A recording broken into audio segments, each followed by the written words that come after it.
ஸ்ரீமன்னாராயணீயம் ஸ்ரீ நாராயண பட்டத்திரி திருவடிகளே சரணம். 67வது தசகம் ராசக்கிரீடை. ஸ்புரத்பரானந்த ரசாத்மகேன த்வயா சமாசாதித போகலீலாஹ அசீமமானந்த பரம் பிரபன்னா மகாந்தமாபுர்மதமம்புஜாக்ஷயः நிலீயதேசௌ மயிமய்யமாயம் ரமாபதிர்விஸ்வமனோபிராமः இதி ஸ்ம சர்வாகலிதாபிமானாம்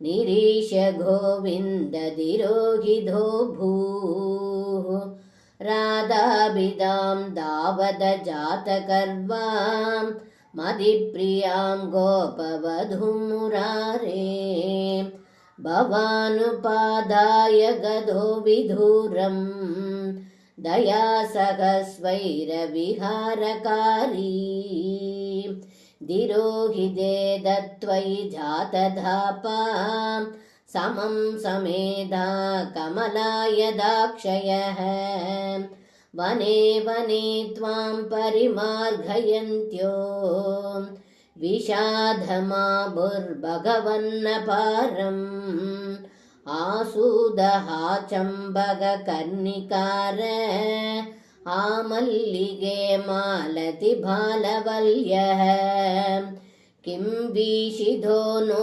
ஹிருதயைகச்சோர இத்யாதிதாத்வத்ப்ரவனாபிலேபூः நிரீஷிதோயம் சகி பங்கஜாக்ஷः புரோ மமேத்யாகுலபமாலைபந்தி த்வாம் பாவனா சக்ஷுஷி வீஷ்யகாசீத் தாபம் சகீனாம் த்விகுணீச்சகார த்வதாத்மிகாஸ்தா யமுனா தடாந்தே த்வானுசக்ரு கில சேட்டிதானி விசித்ய பூயோபி ததைவ மானாத் த்வயா வியுக்தாம் தத்ருசுஷ்சராதாம்